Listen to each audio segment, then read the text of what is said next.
Hi, I'm Dr. Elisabeth Crim. I'm a licensed psychologist and a certified relax and renew yoga trainer. I'm also the founder and director of Moonstone Center. You can learn more about Moonstone Center and me at moonstonecenter.com and drelizabethcrim.com. I want to welcome you to this edition of The Healer's Life.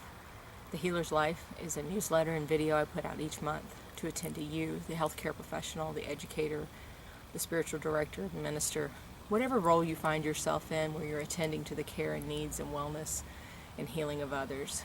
And many of us who find ourselves in these roles tend to stay out of balance or find ourselves often out of balance by focusing on others more easily, more readily, and more steadily than we focus on ourselves.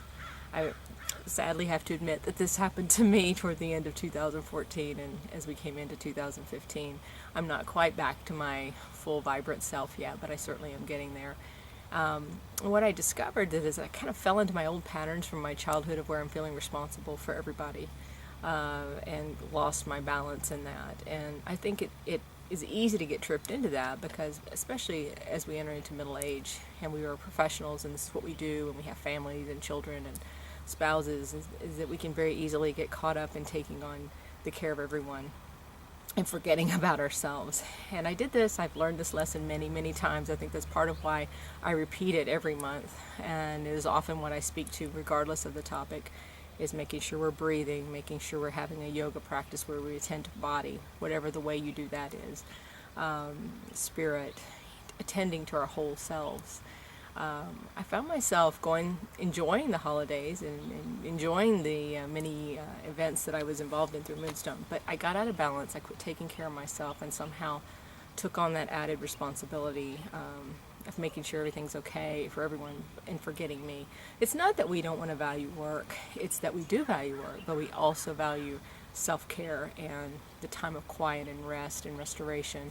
And we also value play. One of the things that had dropped out, even though I'm having fun with family and friends over the holidays, is that I was still holding a sense of responsibility, and some of it was very genuine. We're hosting in my home, I'm cooking meals, making sure the family's where they're supposed to be on time.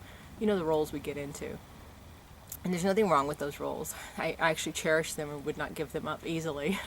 But I also know that I forgot play, where we, do something that's open-ended and doesn't have a schedule or routine or an outcome measure, that it's just fun and there's no right or wrong to it.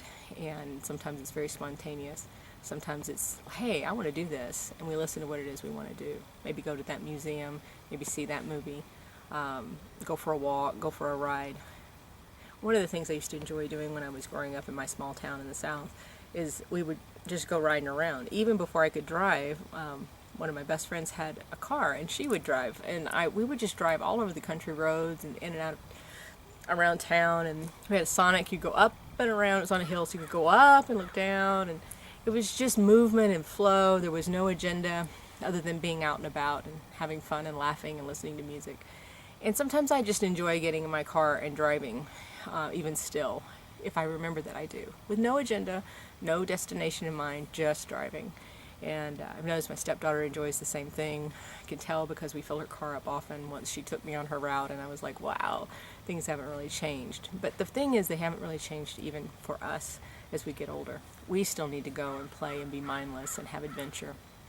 So I encourage you to listen, to find your pace, to do things at a pace that honors the work life and the productivity that makes you whole in who you are, but also honors your need for rest and taking a nap and having silence and quiet, honors your exercise, your nutrition, your nourishment, those foods that help you stay well and whole, those activities that keep you vibrant physically, but also that you have time to play, connect with others in a way that feeds you, that you're not taking care of.